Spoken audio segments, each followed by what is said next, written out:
Hello, everyone. A very good day, good afternoon, good evening, based on wherever you're tuning in from. I'm Divya Mohan, a principal technology advocate at SUSA, and this is another episode of Know Before You Go. Now, the first episode of this was streamed last during last KubeCon, the one at Chicago, and we had tailored it specifically to KubeCon Chicago and what you could expect at a KubeCon. And we had also, given y'all some tips and tricks on how to navigate that conference, but also really life outside that conference when you're there in Chicago.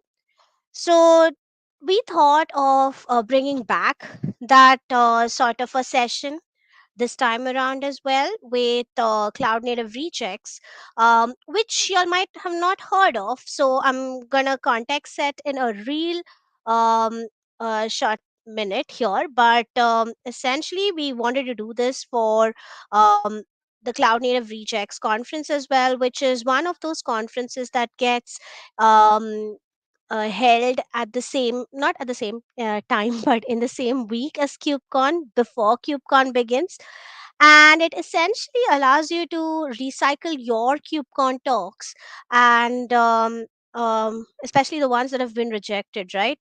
It allows you to recycle those talks and provides an avenue for hosting them and for those speakers to actually come and speak about them.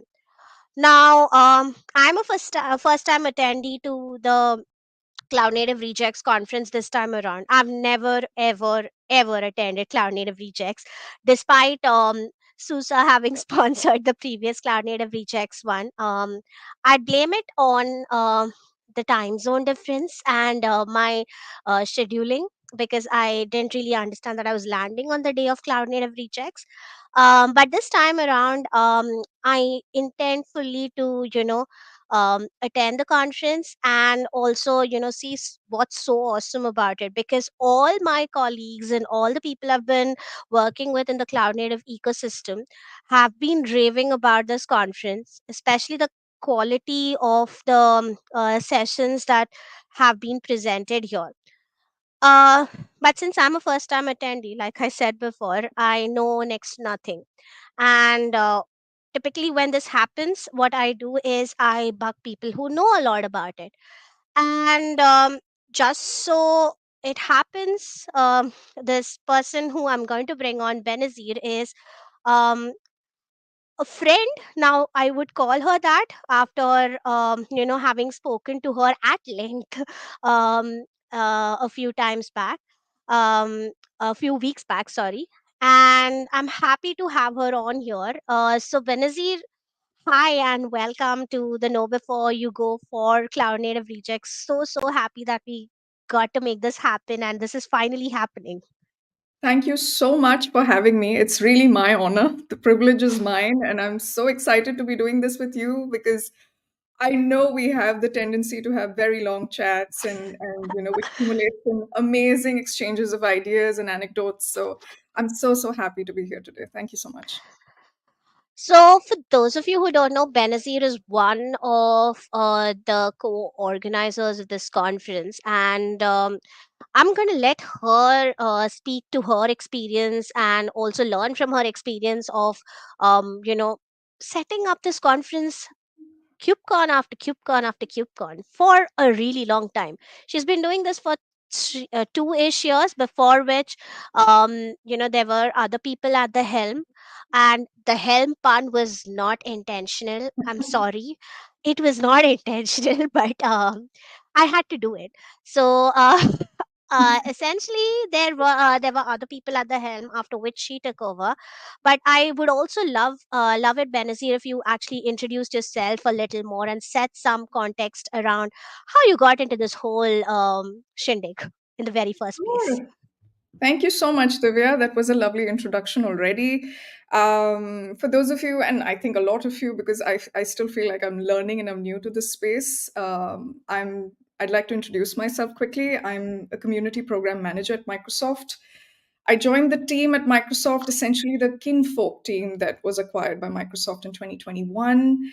and is currently Microsoft. And I started planning Cloud Native Rejekts there with the organizing team at that time. Um, so the team, which was formerly Kinfolk, now Microsoft, have been planning Cloud Native Reject since 2019. And when I joined in 2022, my first Rejects was Rejects Valencia, and I started supporting with that one. I grew from there to managing the event all up, everything from sponsor relations to strategy and everything else that you can think of in between. Um, at this point of time, I'm particularly involved with key decisions concerning the event, everything from schedule structure to the venue and the location and AV needs, promotional activities, etc., etc. You name it. That sounds like a really, really stressful job. And I know that given your organizational skills that we spoke about at length the last time we met, I know that it's probably been a whirlwind executing this particular iteration of Cloud Native Rejects, primarily because there's been such a short span of time in between which you had to actually do this. Like KubeCon Chicago was what, in Yeah, November, and we're in March already. I can't even believe that that's the amount of time that's actually flown by. Like yeah, 4 months is just flown past us like it's nothing. yeah.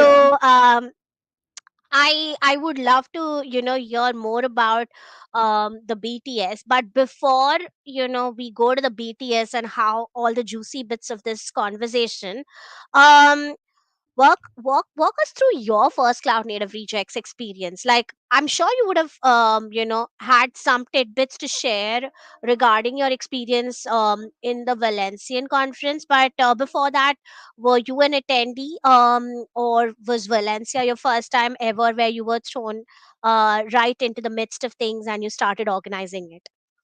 Yeah, actually, the latter is right. Valencia was my very first Cloud Native Rejects, and I was already in the organizing team. So I guess the pleasure and privilege was all mine. I didn't have to, go through the journey of attending Cloud Native Rejects and understanding its nuances, and then being part of the organizing team. I had the good fortune and the privilege of just being part of the organizing team as I'd come on, and for me, yes, Valencia was will always be memorable because I remember it was just we were just a few weeks out from the event, and I'd learned that, hey, so this is happening, and we need to get a bunch of these to dos out and a lot of these things in order, because this is that human-sized conference that everyone looks up to and looks forward to before KubeCon. The reason it was also special was because it was the first in-person conference happening after, like this whole virtual Pandemic and situation. hybrid, yeah, virtual and hybrid kind of format that was happening during the pandemic. Of course, before that we had in-person conferences as well for rejects, but we were just kind of coming out of that. So 2022 and Valencia was really like the first touch point where everyone was looking forward to having it fully in person and meeting all of their friends and peers and colleagues in the industry and just having a good time. So I remember that vividly, and I also remember kind of thinking of promotions of speakers and talks, and the engagement that we wanted to have about in social media, and how it's grown from that to now, having lots of folks talk about different talks and the program and the topics. And it always makes me proud that we have a good mix of different content topics and also different people being able to present their perspectives. Like it's not just the perspective of experts necessarily, but also people who are growing and learning from their experiences being able to present at rejects. And of course a ton of wonderful talks that otherwise didn't make it to KubeCon. And I've always seen a repeated reaction at rejects where people go like, this should have been a KubeCon talk. And it's nice that we're able to provide that platform, because understandably, like, KubeCon is amazing and it's great as at its scale, but there's obviously space for enough talks that don't necessarily make it, despite how good of a roster there is at KubeCon. And for that we have rejects, and we're quite happy that rejected folks have this platform. Absolutely. And I think the first time. So I was in preparation for the conference as well as our talk today. um I would not call this a talk because it just really does feel like I'm talking to a friend across the globe. But in preparation for this chat and the conference 2 weeks later, or rather 1 week later, time is abstract, it's fine.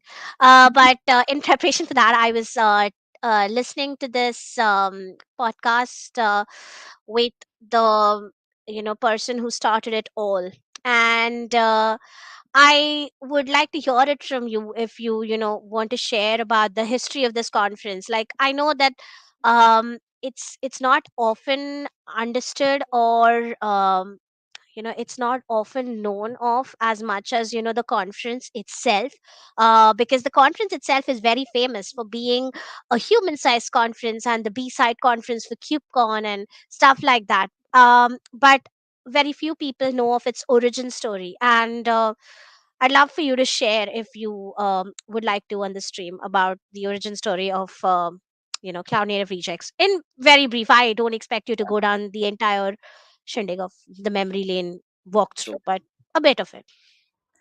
So, rejects, as we know it, or cloud native rejects. I know a lot of folks keep going back and forth between cloud native rejects and rejects. Either way, rejects as a concept was the brainchild of Chris Cole, who's the former CEO of Kinfolk and now part of Microsoft, acquired by Microsoft since 2021. And Chris basically had this idea of like, hey, we should likely have a platform for these other brilliant talks that aren't necessarily making it to KubeCon. And that's how the idea was born, essentially. And Lexi, who's also in our team, was instrumental in driving that and, getting the first few rejects out, particularly the 2019 rejects, the ones in Barcelona and San Diego, EU and North America versions, respectively. And yeah, that's pretty much what happened, how it started. Then of course there was the pandemic, and there were virtual rejects. There was a virtual rejects happening, and then there was a hybrid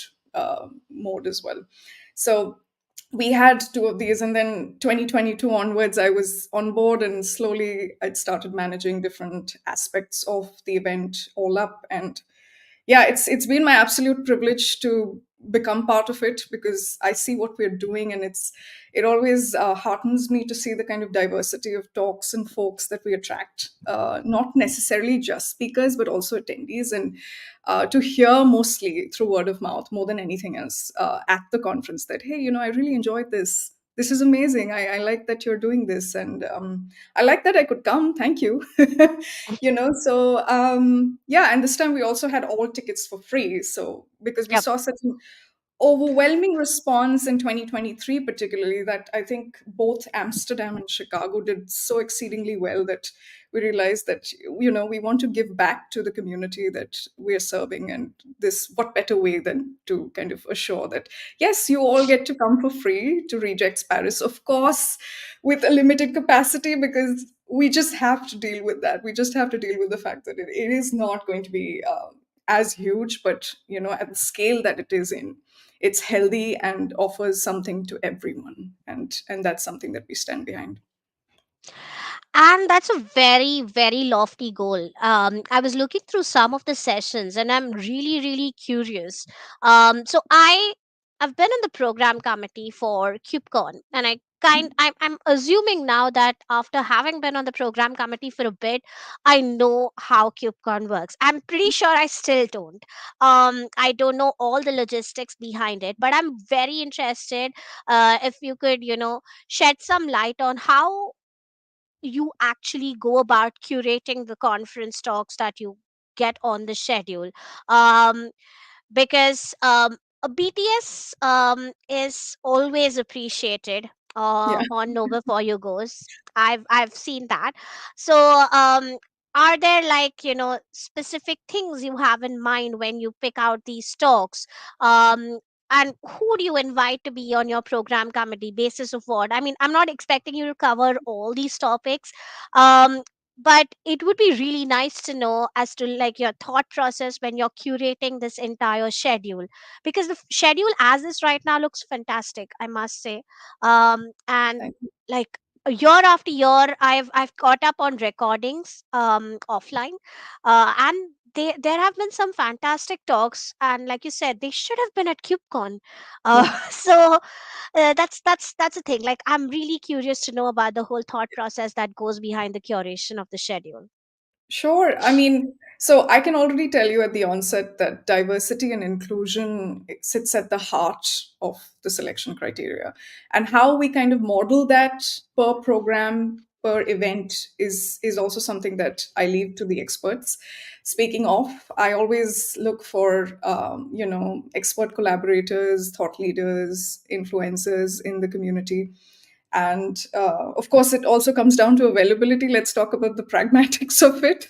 So, as and when folks are available, basically kind of have them meet with me, and I lay down a simple set of ground rules, but I also like to discuss with them. I was like, hey, so what in your idea is something that, especially because as you'd mentioned too, a lot of you have already kind of gauged talks and selected talks for KubeCon and everything. So a lot of you have a very good idea of the nuances of different talks, and who's trying to get at what in different talks, and the different topics that they're trying to cover maybe in one particular talk, or if their focus area is one particular topic and they want to expand on it from a certain perspective. So the idea is to also get a diverse mix of not just talk topics but also perspectives in it, because we do believe that rejects is one place that where people can actually, where somehow, like, beginners can also begin to start to play with what they're thinking of things based on what they've worked with. And it's a great place to then gather that opinion from the rest of the community who are watching those talks, a lot of whom are seasoned speakers, a lot of whom have probably been in the industry for some time, and a lot of whom are also other absolute beginners who are probably attending even rejects for the first time and going like, I did not know that. Today I learned.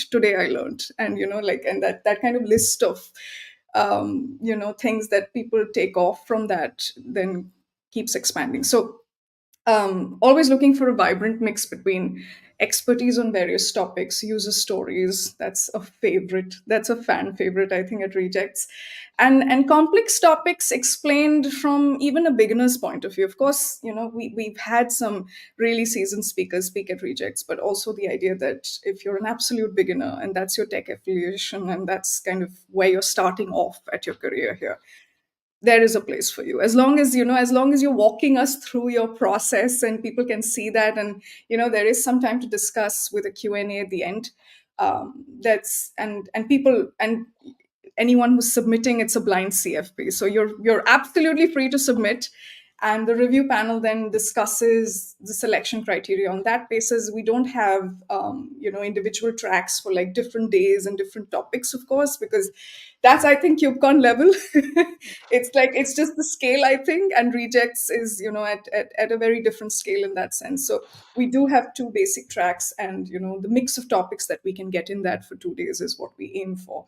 I do have to give a shout out to our program committee this time. I had a brilliant time working with Nuno, Natalie, Victor, Chris, and Ian Coldwater. I think they did a fantastic job of helping me out with talks that should make it to the schedule, and also kind of get a sense of the structure that we would have liked to have on both days. And of course that changes again based on speaker availability, because we also want to accommodate when everyone is able to come in and present. But yeah, those are housekeeping matters. Of course, those things keep happening, but I'm very happy that they were mostly in on the main selection criteria and going on with the ratings and reviews of various stocks, and that really really helped with coming up with a program that we could publish. And I think the fact that you have like such a diverse program committee is what helps bring in that whole flavor of diversity and inclusion. Not saying that it's not there at KubeCon, please don't get Yeah, me yeah. wrong, but it also means that you need to actively champion that to make it happen, right? It's not gonna like you're not gonna have diverse representation, you're not gonna have inclusive representation unless you actively strive to incorporate it at every level of your conference, whether it be at the program committee level, whether it be at the organizing level, or whether it be within just your speakers. Like all of these tie into each other very nicely, because only if those people, like, if only if representation is there, Yeah. you are able to get the sort of folks that you want to create the conference about, or you want to create the audience for. So that's a hugely appreciated thing, and I think that's been echoed across iterations of this conference, that there has been a pretty cool diverse lineup. I've never heard people complain so far about the lack of uh, a female or a non male at the conference.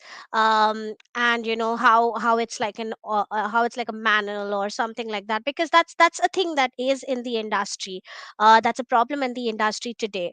And I'm really glad that as a conference, y'all are actively taking that step to incorporate it at every specific level, so that people don't really feel left out at any Yeah. level, whether it's an attendee, whether it's a speaker, or whether it's at the program committee level.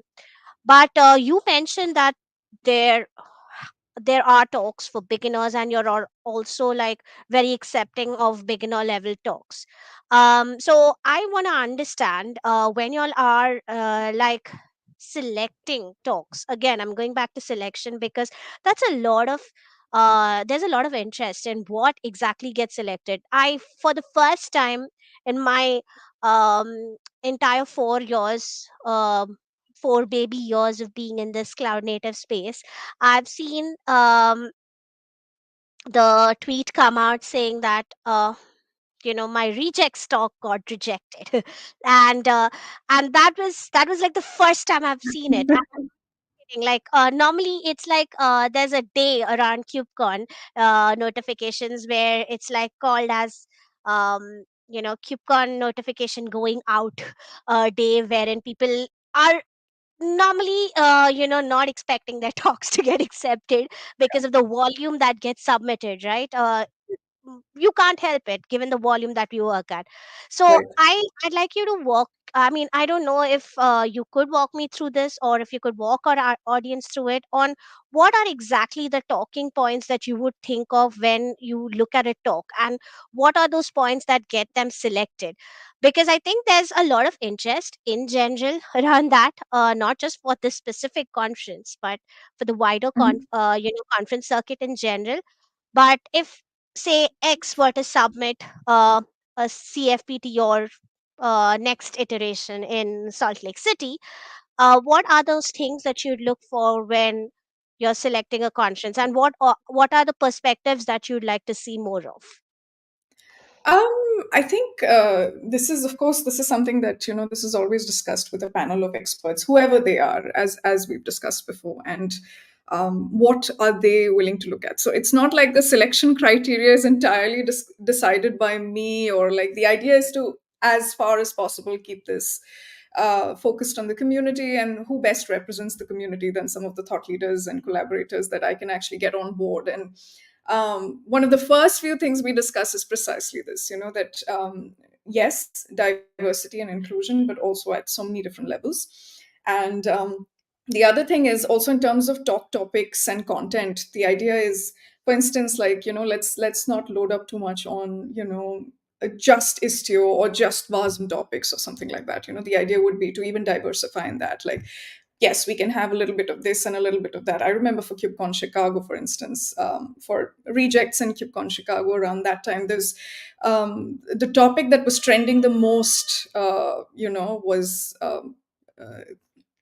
security, everything to do with security. And at some point or the other, while I was working with the program committee really closely on this, we just couldn't guarantee that there wouldn't be enough security related talks. So that was kind of the trend. So when the trend is that high, that when it is trending towards a certain topic, and there isn't much that we can really do about it, then of course expect to see a huge majority and a huge percentage and a huge proportion of talks from that topic.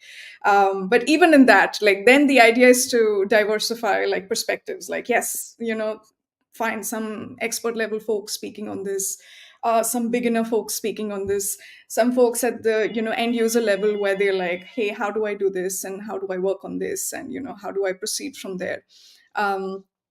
And yeah, that's how we take it. And of course we trust our review panels each time to make that decision completely on their own, but the guidance is precisely that. The guidance is, let's work towards how we want to shape this according to perspective wise division, even if there's a lot of proposals submitted on a particular topic or in a particular area.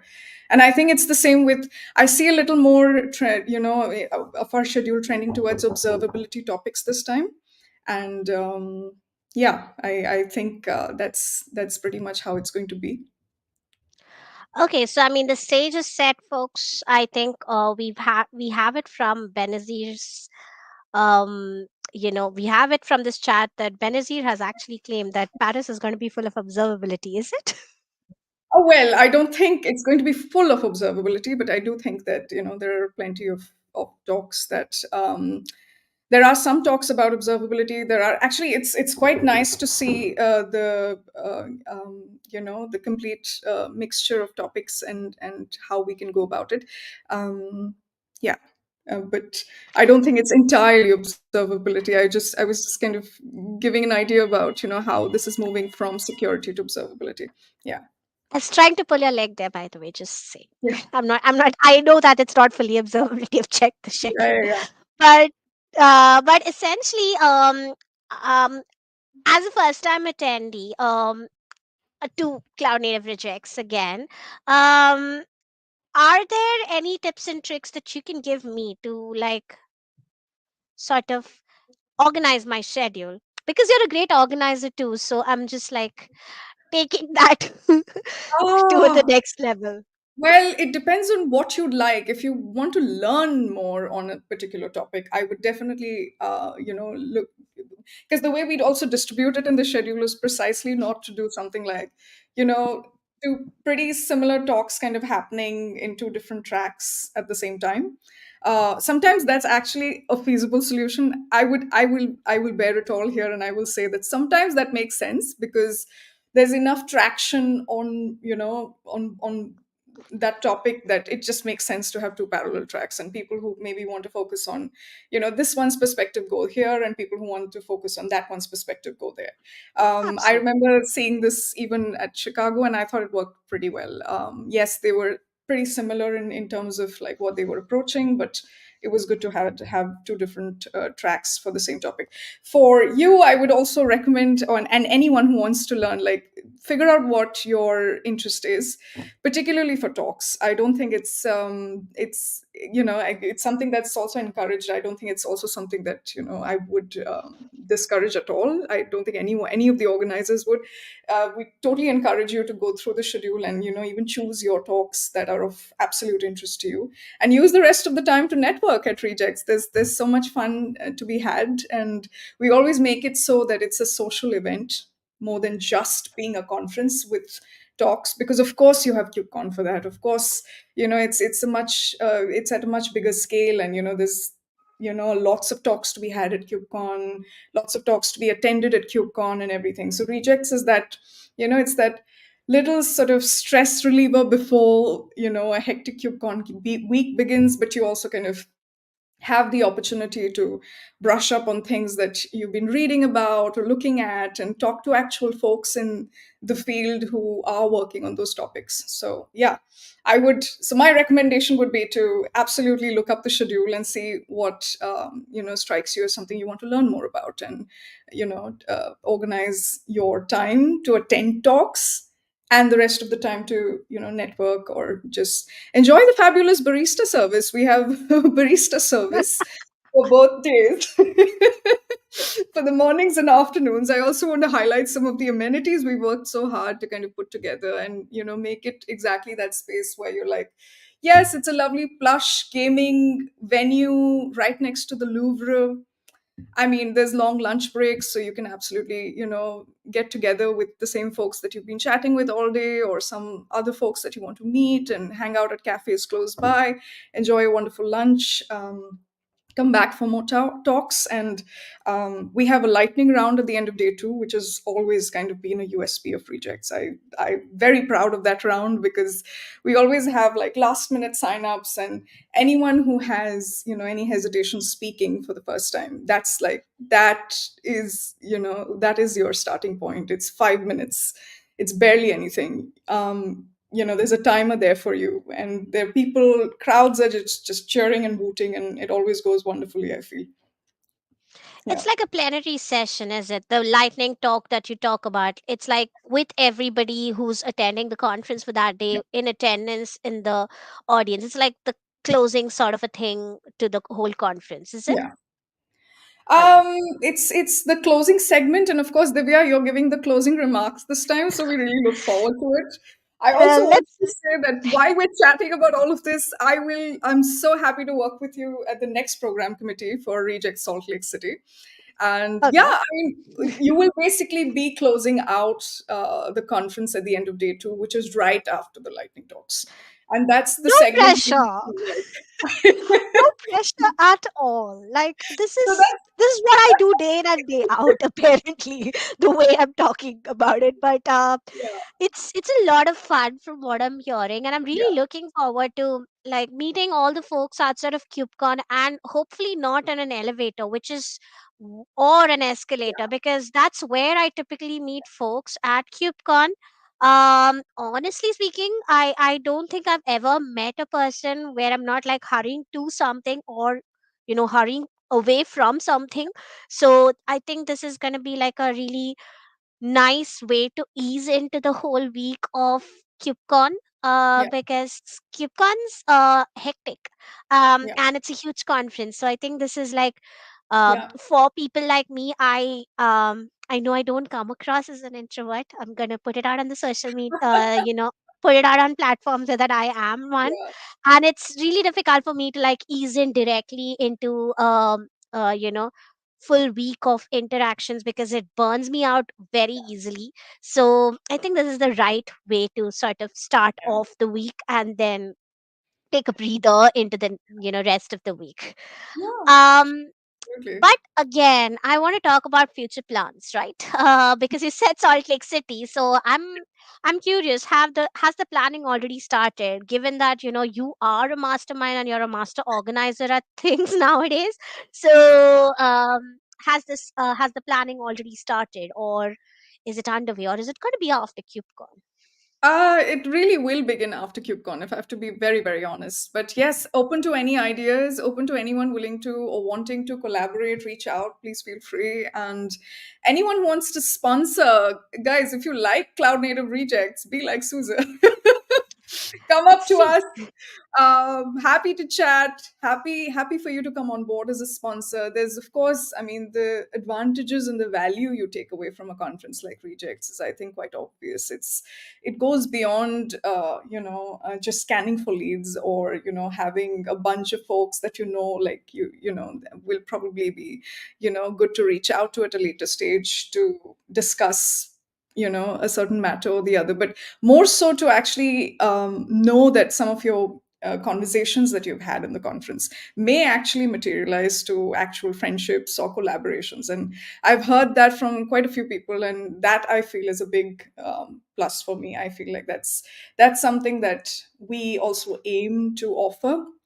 The idea is to always have enough people who can find those connections in these spaces. Maybe you found your next opportunity, maybe you found your next project, maybe you found your next the next partner you want to collaborate with, because that makes sense. And a lot of people also start planning that already at Reject, so I'm actually very happy it kind of comes full circle. And we're very happy for those talks and collaborations to grow into something that would even be KubeCon worthy the next time. So here we are also contributing to KubeCon, by being Rejects. So Absolutely. I've always maintained that it's complementary to KubeCon. It's the idea is to also serve that bigger event that's actually happening, where all of us are going to be very busy, and it offers us so many opportunities to do lots of this different things, and chat and mingle with different folks that we want to. But Rejects can be that starting point, where you kind of sort of have met some of those folks, and you don't really have so much time at KubeCon to go back to those conversations, but you remember the conversations at Rejects. You can take that as the starting point and then, launch off into other conversations with other folks at KubeCon, and see where you go from there. Yeah. Absolutely. And um honestly speaking, I have solved the problem of making friends as an adult by joining the cloud native community, and I'd highly encourage other people to do the same as well. It's like a huge plus one from me, because honestly speaking, the number of people who are so similar to what I am, and also are so different from who I am. I've not met such a diverse bunch of people outside of the cloud native community, and in open source in general. So I can honestly say that I have a lot of friends, Mhm. because I sort of have like um attended these conferences virtually, sure, but also like working in the community in general, it sort of sets you up to become friends in general, because of the way we interact with each other on almost a daily basis. Yeah. It's just that we're all in different countries, and that is actually a sneak peek of my closing keynote. So for Yeah. those who are wondering what I'm going to be speaking about, this is probably what Yeah. I'm going to be speaking about if I don't change my mind.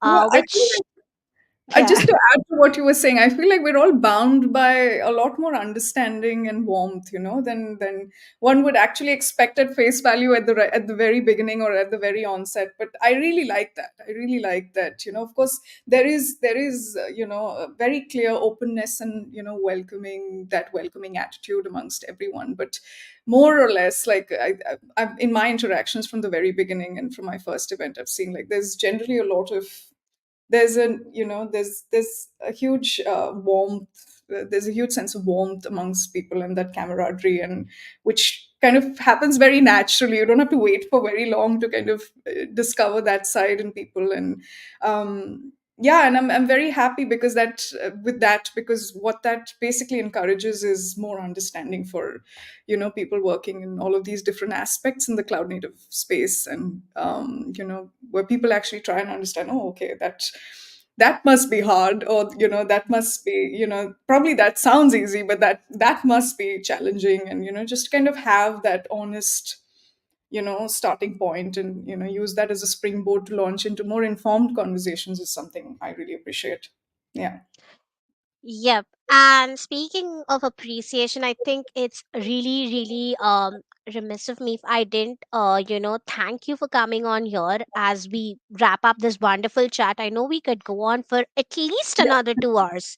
At least. And Yes. I'm gonna do that in person at the conference. I'm gonna, you know, come to you and we're gonna talk a lot in person. So if as I want to appreciate the fact that you actually came on in at such short notice, really, and you were willing to talk about all of this and more, in fact, really related to cloud native rejects and related to the wider community at such short notice. It's really, really an honor having you here, and I'm Okay. really looking forward The to honor's actually. mine. Honestly, I mean, when I was like, "What am I speaking to Divya?" Really, I remember Robert telling me that you should chat with Divya, and I was like, "Oh, great, okay." And I remember, after, like, I knew, I had a feeling, I had an inkling that it would, we would hit it off really well. But I just, after our first chat, I was quite convinced that, oh my God, this is a wonderful this is a wonderful opportunity to collaborate, of course. But just the fact that it came so naturally and so easily, and we just Exactly. when people talk about going with the flow, I feel like, yes, but sometimes you kind of have to also channel yourself in that direction.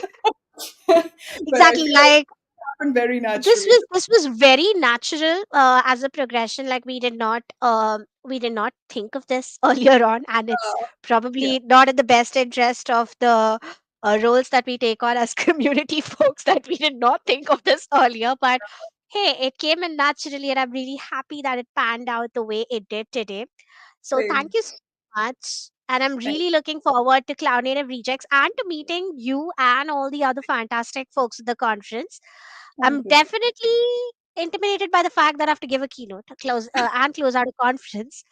But that's a problem for future me. Right now, I'm just really excited about the fact that I'm going to get to meet all of you. Yeah. And thank you so much. It's been an honor and a pleasure talking to you. And I hope we get to catch up soon. Pleasure's all mine. Thank you for having me again, Divya. Thank you to Robert too. Thank you for all the support that we've seen so far. From Suze as a sponsor, look forward to your keynote speech. And yeah, and I really look forward to also welcoming all of our confirmed attendees to Cloud Native Rejects.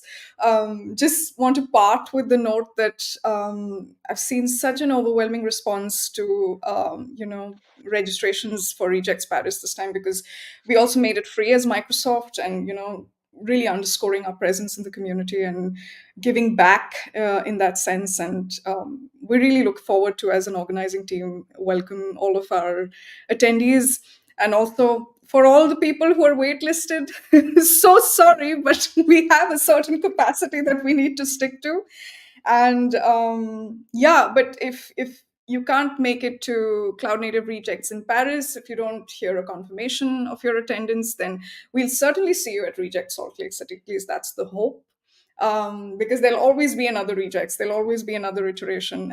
I just want to again part on the note that it's been very heartwarming to see the response of attendees to Cloud Native Rejects, and particularly the Rejects Paris edition coming up on March 17th and 18th. And yeah, you'll see me all wide-eyed and bubbly. Sorry. It's fine. It's Slurring my fine. words at this point of time. I think it's been such a long chat, but very very grateful for this conversation. And I had a fantastic time. Thank you for hosting, Divya, and see you all at Cloud Native Rejects Paris. Thank you. And like she said, see you all at Cloud Native Rejects Paris and KubeCon thereafter, where we both be bubbly and wide eyed, Yeah, mostly. you said it right for me. Thank you. Thanks, Yeah, everyone. yeah. Thanks, everyone. And have a great day, eve, or afternoon, based on wherever you're tuning in from. And Robert's going to host another Know Before You Go for KubeCon tomorrow. So hopefully, y'all tune in there with the same love that you've been giving us. And as for me, I think we'll have to wait for the next Cloud Native Rejects or KubeCon to come around before I get on another one of these streams again. So, see y'all and have a great day. Bye, folks. Have a lovely day. Thank you, folks. Bye.